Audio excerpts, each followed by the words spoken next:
नमस्कार दोस्तों, मैं डॉक्टर सीमा पांडे फ्रॉम आजमगढ़। आपको पता है कि मैं एक इनफर्टिलिटी स्पेशलिस्ट हूँ। आज फिर आपके बीच में हूँ। आज हम लोग बात करने वाले हैं हमारी मॉडर्न लाइफस्टाइल किस तरह से हमारे फर्टिलिटी पोटेंशियल या हमारे जो निसंतानता की प्रॉब्लम है उसको किस तरह से बढ़ा रही है। और इस कड़ी में आज हम वो सारी बातें करेंगे कि किस तरह से हम अपने पूर्वजों से, अपने मॉम डैड से, अपने ग्रैंड पेरेंट्स से डिफरेंट होते जा रहे हैं। दोस्तों, जब भी इस तरह की कोई बात आती है मॉडर्न लाइफस्टाइल, तो उसमें जो सबसे पहला हमारा कंसर्न आता है वो हमारी लेट मैरिजेस का होता है। क्योंकि क्या हो रहा है, जब आप आज की लड़की वो भी करियर ओरिएंटेड हो गई है। जब हम अपनी लड़की के लिए लड़का ढूंढने जाते हैं तो हम चाहते हैं वो भी एम्प्लॉयड हो। उस चक्कर में इन बच्चों की एज जो उनके normal peak potential fertility time होता है उससे ऊपर हो जा रहा है। लड़की करियर ओरिएंटेड हो गई है, वो भी जल्दी शादी नहीं करना चाहती है और उससे एक बार शादी हो जाती है, उसके बाद वो कुछ टाइम लेके अपने करियर को सेटल करना चाहती है, उसके बाद बच्चा करना चाहती है। तो ये सारे फैक्टर्स डायरेक्टली और इनडायरेक्टली एक दूसरे से रिलेटेड हैं और एक दूसरे को अफेक्ट कर रहे हैं। तो एज हमारी की भौगोलिक परिस्थितियों के हिसाब से हमारे शरीर की क्षमता होती है। हमारे एंडोक्रिनोलॉजी, इम्यूनोलॉजी और जितने फिजियोलॉजिकल फंक्शन हैं बॉडी के, वो उस हिसाब से चेंज होते हैं। तो हमारे पूर्वजों में जो हमारे कंट्री में जल्दी शादी, यंग एज पे शादी होने की प्रथा थी, वो हमारे इंडियन सब कॉन्टिनेंट के लिए बिल्कुल सही थी। क्योंकि ये देखा गया है कि हम इंडियन स्पेशली पूरा इंडिया, पाकिस्तान, बांग्लादेश, ये जो हमारा सब कॉन्टिनेंट है, जो हमारी प्रजनन क्षमता है वो बाकी विश्व के देशों के कंपैरिजन में कम है। हमारी महिलाओं को जो मेनोपॉज होता है वो 47 से 48 ईयर्स पे हो जाता है और उनकी जो पीक फर्टिलिटी होती है वो 30 ईयर्स तक होती है, बजाय 35 ईयर्स होने के लिए। तो वो जो 20 साल में शादी हो जाती थी, 18 साल में शादी हो जाती थी, जो हमारी दादी माएँ कहती हैं शादी के 5-5, 6-6 साल बाद भी उनको जब चाहते थे बच्चा हो जाता था, वो सारी चीज़ें बिल्कुल सही हैं, लेकिन वो हमारे मॉडर्न लाइफस्टाइल के कॉन्टेक्स्ट में सही नहीं बैठती हैं। अगर हम साइंटिफिकली बात करते हैं तो ये देखा गया है कि कोई भी कपल जो 35 ईयर्स से कम एज का होता है, जिसमें महिला की एज मोर इम्पॉर्टेंट होती है, ज़्यादा काउंट करती है, तो अगर महिला की एज 35 ईयर्स से कम है तो अगर वो 3 मंथ्स ट्राई करते हैं तो उनके प्रेग्नेंट होने के चांसेस लगभग 70% या उससे ज़्यादा होते हैं।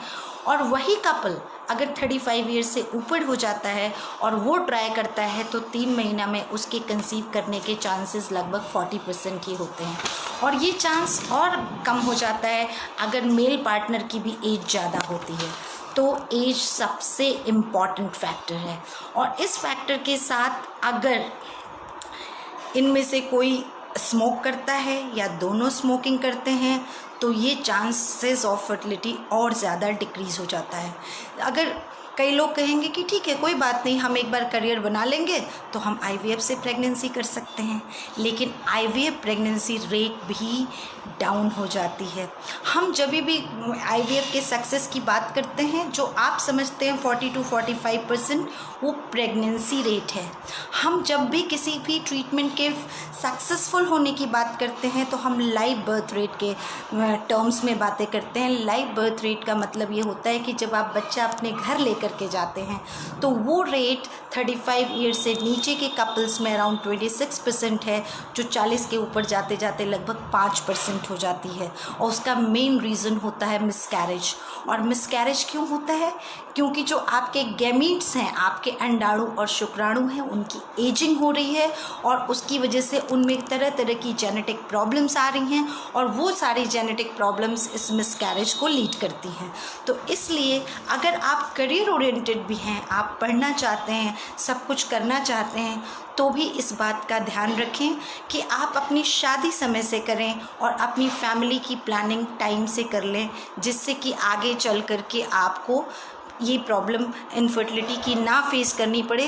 क्योंकि बाय इंस्टिंक्ट जो ह्यूमन बीइंग है उसको बच्चे की चाह होती है। हो सकता है आज अभी आप यंग हैं, आपको नहीं समझ में आ रहा है, लेकिन कुछ दिन बाद आपके पास लाइफ की हर वो चीज़ हो जाती है कि आपने तमन्ना की थी या आप एम कर रहे थे, लेकिन बच्चा ना होने से आप डिप्रेस फील करते हैं और आपको वो सब कुछ बेमानी लगता है।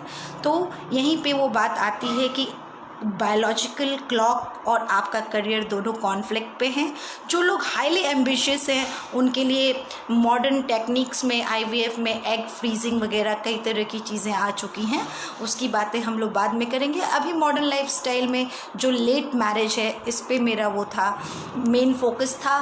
और मैं चाहती थी इस टॉक के माध्यम से आप सब यंगस्टर्स को बताना कि ठीक है, आप अपने करियर को परस्यू करते रहिए, try to find a life partner who is like minded, और आप लोग समय से शादी करके समय से अपनी फैमिली का भी पार्ट कंप्लीट कर ले, क्योंकि लाइफ कई कंपार्टमेंट्स में बटी होती है।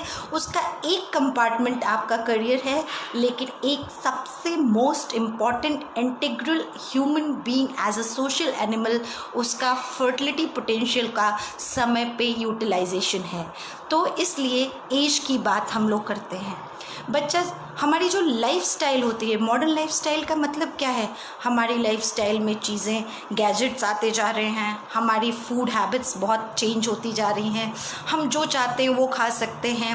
वो चीज़ जो कल तक सिर्फ अमेरिका जाके खा के आना पड़ता था, सालों पहले हमारे पेरेंट्स या ग्रैंड पेरेंट्स को कई सारे डिशेस, कई सारी चीज़ें वो आपको यहाँ नहीं मिलती थी, अब वो आपके डोर स्टेप पे चली आती हैं।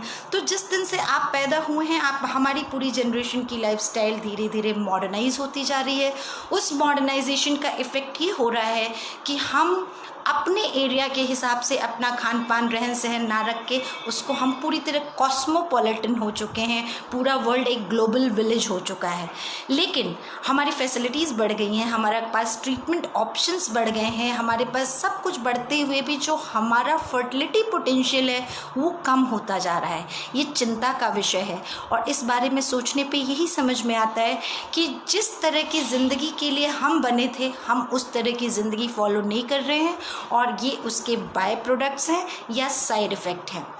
हम जब से पैदा होते हैं उसके बाद स्कूल जाना शुरू करते हैं, बच्चों के बीच में पेरेंट्स का कंपटीशन होता है, उनका कॉम्पिटिटिवनेस बच्चे को कंपटीशन देता है, अंडरलाइन स्ट्रेस बचपन से क्रिएट करता है। वो स्ट्रेस आगे जाके जब बच्चा स्कूल में जाता है, कॉलेज में जाता है, वो स्ट्रेस और ज़्यादा बढ़ता है, और उस स्ट्रेस के चलते वो बहुत सारी ऐसी हैबिट्स एक्वायर कर लेता है। स्ट्रेस बस्टर के तौर पे वो बिंज ईटिंग करने लगता है। बिंज ईटिंग का मतलब है जब आप टेंशन में हैं तो कुछ भी, आपका चॉकलेट खाने का मन कर रहा है, कभी आपका मीठा खाने का मन कर रहा है, किसी को स्मोक करने का मन कर रहा है, कोई अपना टेंशन रिलीव करने के लिए ड्रिंक कर रहा है। तो ये सब कुछ हमारी मॉडर्न लाइफस्टाइल में आता है। हम अब आउटडोर गेम्स अपने बच्चों को खेलने नहीं देना चाहते हैं, हमारा स्टेटस सिंबल हमें अलाउ नहीं करता है, सेफ्टी का कंसर्न होता है, सेम एज ग्रुप के बच्चे नहीं होते हैं। आप सोचते हैं कि आपके बच्चे मेट्स के बच्चों के साथ या लो सोशल ग्रुप के साथ खेलेंगे तो वो वैसे ही बन जाएंगे। बहुत सारे हमारे कंसर्न्स हो गए हैं, जिसकी वजह से बच्चे की फ़िज़िकल एक्टिविटी उसके पैदा होने से ही कम होती जा रही है, और उसके अंदर ओबेसिटी एक नॉर्मल चीज़ हो गई है। मोटापा को हम तो समझते ही नहीं हैं कि ये कोई बीमारी है। और हमारी दादियाँ, माएँ, हम काम नहीं कर रहे हैं, लेकिन वो अब प्यार से उसी तरह से खिलाती हैं। उनको लगता है कि अगर हमारा बच्चा कम खाएगा तो उसकी ग्रोथ नहीं होगी, लेकिन वो ये नहीं समझ रही हैं कि उनका बच्चा जब छोटा था तो वो किस तरह से रहता था, और आज का बच्चा छोटा है, माँ काम कर रही है तो वो उसको मोबाइल पकड़ा देती है, मोबाइल पे वो गेम खेल रहा होता है, बैठे बैठे उसकी फ़िज़िकल एक्टिविटी करने की आदत छूट जाती है, वो अपनी एक पैरेलल लाइफ वर्चुअल ज़िंदगी में जीने लग जाता है, और ये उसको आलसी बनाता है, आगे चल के उसको समाज से काटता है। वो रियल लोगों के बीच ना रहना पसंद करके अपनी कंप्यूटर की ज़िंदगी में ज़्यादा एंजॉय करता है और ज़्यादा समय बिताना चाहता है। तो ये सारी चीज़ें हमें आपस में सब इंटरकनेक्टेड हैं। वो उठता नहीं है, वो एक्सरसाइज नहीं करता है, एक्सरसाइज नहीं करने से उसका वेट और बढ़ता है, और वो वेट जब बढ़ता है तो वो एक तरह का हार्मोनल डिसबैलेंस बॉडी में क्रिएट करता है, जिसकी वजह से अगर वो लड़की है तो उसके पीरियड्स इरेगुलर हो जाते हैं, अगर वो लड़का है तो उसका सीमेन जो होता है, स्पर्म काउंट अफेक्टेड होता है, उसकी क्वालिटी अफेक्टेड होती है, समय से पहले उनको डायबिटीज़ होने की शंका हो जाती है, उनके फैट्स लिपिड्स गड़बड़ हो जाते हैं बॉडी के अंदर, वो बहुत जल्दी थक जाते हैं, आगे चल के जब वो एक्सरसाइज करना चाहते हैं तो उतने अच्छे से नहीं कर पाते हैं। ये देखा गया है कि जो लोग फिज़िकली बहुत एक्टिव होते हैं, अच्छे से काम करते हैं, रेगुलरली फिज़िकली फिट रहते हैं, हमारे खान पान, हमारे उठने बैठने, हमारे रहन सहन का असर हमारी फर्टिलिटी पे पड़ता है। हम कहते हैं कि जैसा हमारा खान पान होता है वैसा ही हमारा सब कुछ होता है, तो ये बात बिल्कुल इम्पॉर्टेंट है। ये देखा गया है कि मैंने आपको पिछले वीडियो में BMI के बारे में बात की थी, बॉडी मास इंडेक्स। वो हम नापते हैं आपका वेट किलोग्राम में लेके आपकी हाइट को सेंटीमीटर में नाप करके उसको उससे भाग दे देते हैं वेट को हाइट से, और जो संख्या प्राप्त होती है उसको हम BMI कहते हैं। हम भारतीयों का आइडियल BMI हम मानते हैं कि 20 से 23 के बीच में होता है, या 18 से 23 मान लीजिए। 18 के नीचे बहुत कमज़ोर होता है, 23 के ऊपर से ओवरवेट होना शुरू हो जाता है, 28 के ऊपर आप ओबेज या फ्रैंकली मोटे कहलाना शुरू हो जाते हैं। तो ये देखा गया है कि जब आप प्रेगनेंसी ट्राई करते हैं, आप प्रेग्नेंट होना चाहते हैं, तो जिन लोग का BMI 20 से लेके 25 के बीच में है या 20 से 24 के बीच में है, उनको प्रेग्नेंट होने में दिक्कत नहीं होती है। और जिन लोगों का BMI 30 के ऊपर है, जो ओवरवेट और ओबेज हैं, एक तो उनको प्रेगनेंसी होने में दिक्कत होती है, और प्रेग्नेंट हो जाते हैं तो मिसकैरेज होने का चांस भी होता है। और अगर उनकी प्रेगनेंसी कंटिन्यू करती है तो उस प्रेगनेंसी में उनको तरह तरह की बीमारियां जैसे शुगर, ब्लड प्रेशर, हार्ट और बच्चे का वज़न कम होना, डिफ़िकल्टी होना, ऑपरेशन होना, ये सारी चीज़ें तरह की कॉम्प्लिकेशंस उनके में पाई जाती हैं अगर वो मोटापे के साथ प्रेग्नेंट हो जाते हैं। तो हमारे इस एरिया में, जैसा मैंने आपको बताया कि स्मोकिंग तो बहुत ज़्यादा पॉपुलर नहीं है, लेकिन लोग गुटखा खाते हैं, तंबाकू खाते हैं। जो ये तंबाकू गुटखा है जो स्मोकर्स को भी मिलता है, और जो लोग ये च्यू करते हैं, कुछ लोग उसका मंजन करते हैं, इन सारी चीज़ों का असर भी हमारी फर्टिलिटी पे पड़ता है। सबसे बुरी चीज़ है, अगर आप मुझे कंपेयर करने को कहें दारू में, अल्कोहल में एंड स्मोक में, तो आपकी फर्टिलिटी को स्मोकिंग ज़्यादा नुकसान पहुंचाती है, तंबाकू ज़्यादा नुकसान पहुंचाता है बजाय कभी कभी ड्रिंक करने के। तो बहुत सारे मेरे पेशेंट्स आती हैं, उनके हस्बैंड्स लोग बहुत ड्रिंक कर रहे होते हैं, तो वो मुझसे कहती हैं मैडम इनको डरा दीजिए कि ये ड्रिंक ना करें।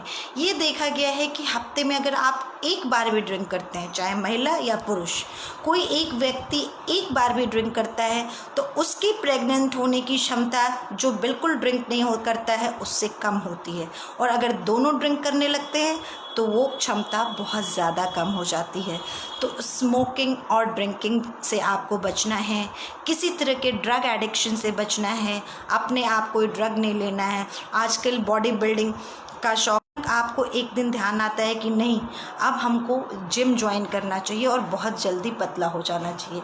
मॉडर्न लाइफस्टाइल में हम हर चीज़ इंस्टेंटली उसका रिज़ल्ट भी पाना चाहते हैं, तो हम एक अपना टारगेट फोकस कर लेते हैं, डिसाइड कर लेते हैं कि हमको इतने दिन में इतना वेट लूज़ करना है, और उसके लिए हम कुछ भी करने को तैयार हैं। इसके लिए बहुत तरह के गलत कोर्सेज चल गए हैं। मिस गूगल पे ढूंढ करके आप लोग कई तरह के ड्रिंक्स पीने लग जाते हैं, कोई मेडिसिन लेने लग जाते हैं, आयुर्वेदिक के नाम पे कोई कुछ भी आपको खिला देता है वो आप खाने लग जाते हैं। आप भूखे रहना शुरू कर देते हैं, तरह तरह की diets, keto diet, hypocaloric diet, तो मेडिटेरेनियन डाइट, एटकिन डाइट, कई तरह के डाइट्स बने हुए हैं, और आप जल्दी उनको फॉलो करना शुरू कर देते हैं कि जिससे आपका वेट जल्दी घट जाए।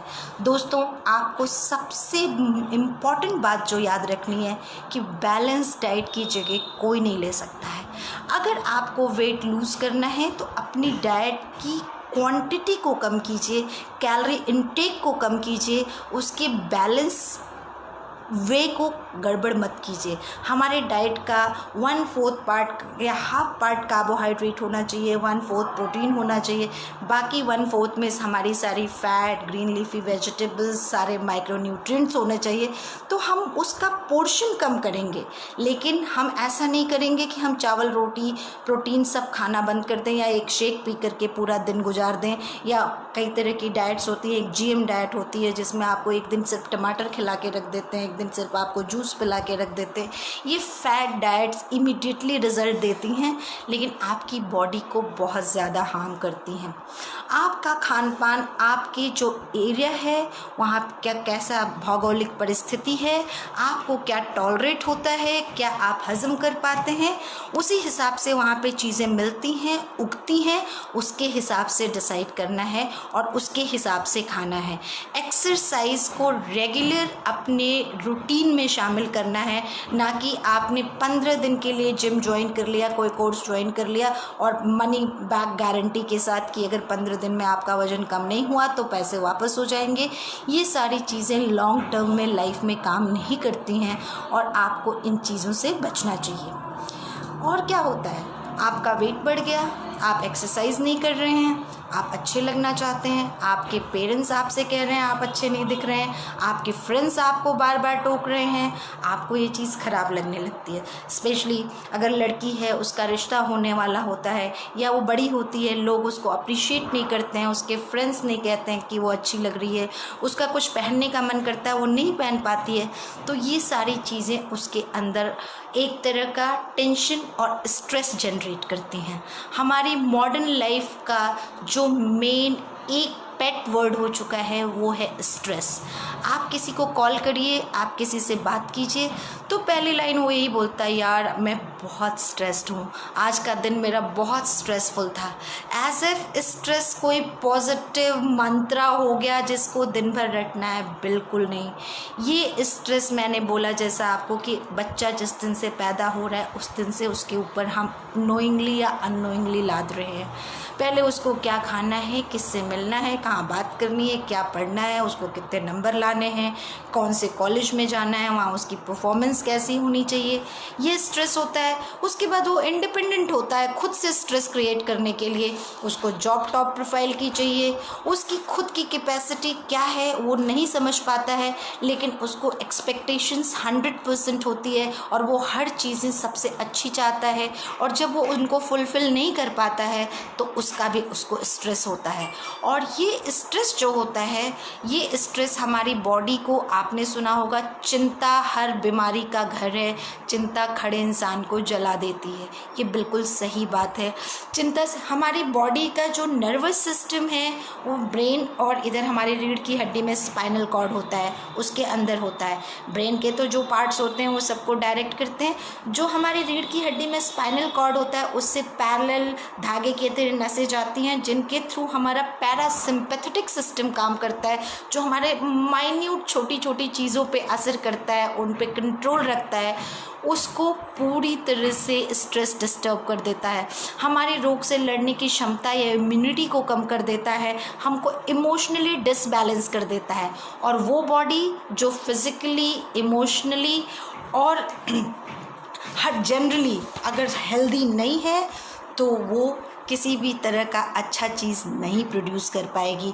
अगर उसको प्रेगनेंसी होगी तो मिसकैरेज होने का चांस हो जाएगा, या वो बच्चा आगे चल के बीमार होगा जो उसके पेट में है, जो स्ट्रेसफुल है व्यक्ति। और अब ये सब कुछ हम कैसे ठीक कर सकते हैं?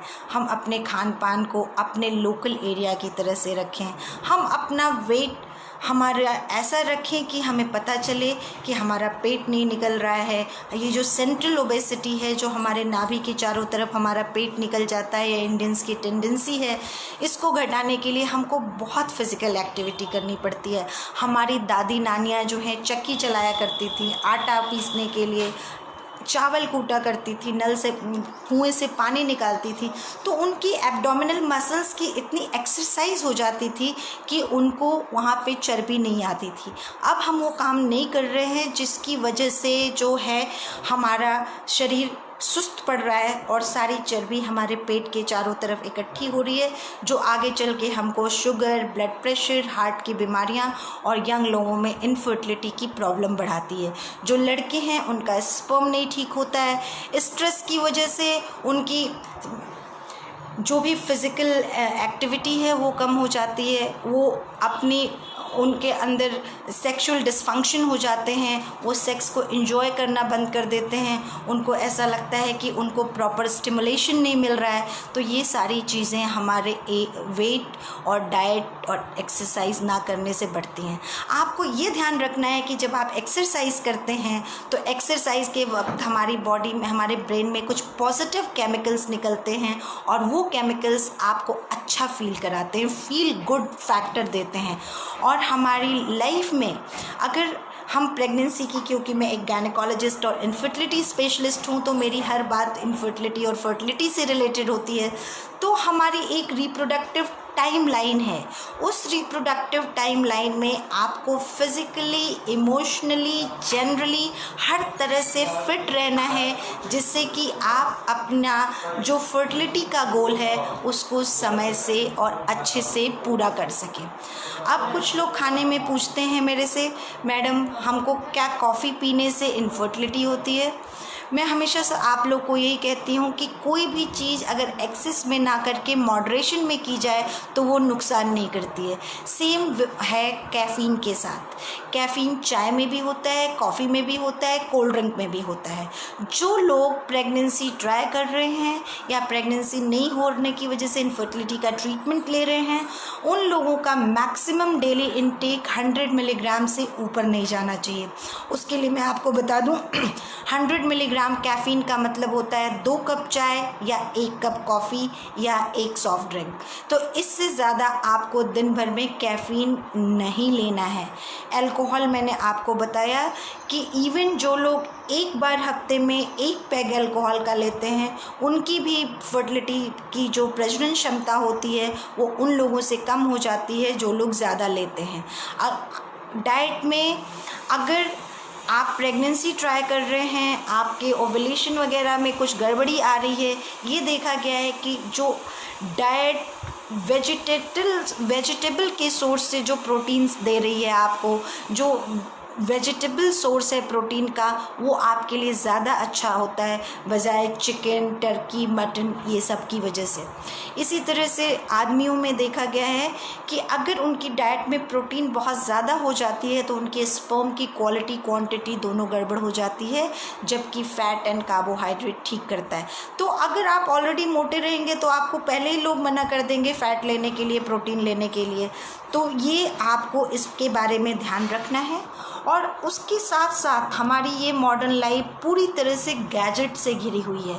हम हर तरफ से गैजेट से घिरे हुए हैं। हमारे ऊपर पंखा चल रहा है, एसी चल रही है, फ्रिज में बोतल रखी है, पानी निकाल के पी रहे हैं, गैस पे खाना बना रहे हैं, बाहर निकल रहे हैं, हर जगह ही हमारे कुछ केमिकल्स हैं जिनको, और हमारे इन्वायरमेंट में रोज़ हमारे हर घर में 4-4 गाड़ियां हैं, 2-2 गाड़ियां हैं, स्कूटर है, मोटरसाइकिल है, हर आदमी अपनी गाड़ी लेके जा रहा है। हम एयर पोल्यूशन क्रिएट कर रहे हैं, हम ढेर सारा कूड़ा करकट क्रिएट कर रहे हैं जो हम अपने पानी नदियों में डाल रहे हैं, हम अपने घर के आसपास की सारी ग्रीनरी काट रहे हैं, पेड़ पौधे निकाल रहे हैं, जिससे हमारा ऑक्सीजन अच्छा, हवा अच्छी नहीं रह गई है।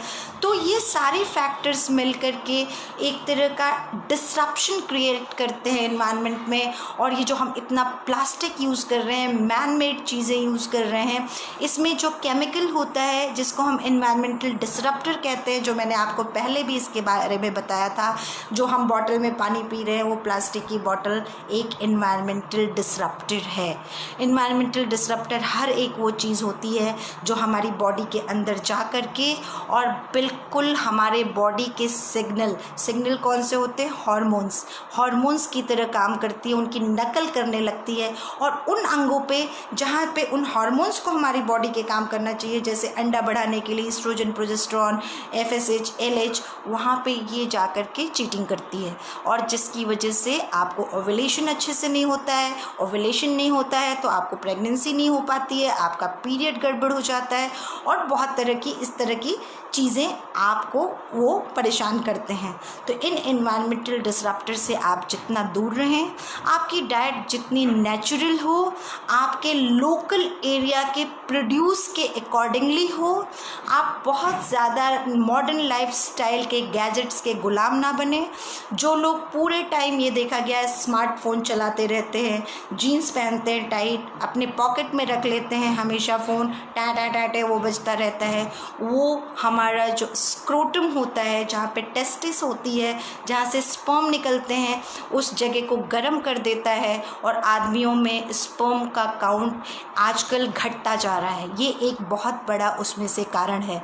और उसके अलावा जो हम ये गुटखा, तम्बाकू, सिगरेट एंड बाकी चीज़ें कर रहे हैं, हम एक्सरसाइज नहीं कर रहे हैं, हमारे खानों में स्पेशली बॉयज़, मैं यहाँ पे इसको पॉइंट आउट कह रही हूँ, हर कपल में पत्नी यही शिकायत करती है कि मेरे हस्बैंड कोई भी ग्रीन लीफी वेजिटेबल नहीं खाना चाहते हैं, कोई फ्रूट नहीं खाना चाहते हैं। तो आपकी बॉडी में एंटीऑक्सीडेंट नहीं जाता है। आपको समझना होगा, एक अंडे की जगह 4 स्पर्म निकलते हैं सेम एग से, तो सेम सेल से, एक सेल से एक ही अंडा बनता है और आपके अंदर 4 स्पर्म बनते हैं। तो जितना ज़्यादा कोई सामान बनता है उसके बाय प्रोडक्ट्स उतने ही होते हैं। तो आपका नॉर्मल काउंट 20 मिलियन होना चाहिए, 20 लाख से ऊपर पर ml होना चाहिए सीमेन में। तो सोचिए कि 20 मिलियन जब कोई चीज़ बन रही है तो उसके बाय प्रोडक्ट्स कितने ज़्यादा होंगे। उनको हम रिएक्टिव ऑक्सीजन स्पीसीज़ कहते हैं। वो आपकी स्पर्म की क्वालिटी को ख़राब करते हैं, जिससे कि आपको प्रेगनेंसी नहीं मिलती है। एंड अनफॉर्चुनेटली किसी नॉर्मल सीमेन एनालिसिस की जांच में वो चीज़ पता नहीं चलती है। उसके लिए हम लोग को एक स्पेशल जांच करनी पड़ती है। तो आप लोग को बहुत ध्यान रखना है, मोबाइल पैंट की जेब में नहीं रखना है, स्मार्टफोन का लिमिटेड यूज़ करना है, हमेशा बैठे नहीं रहना है।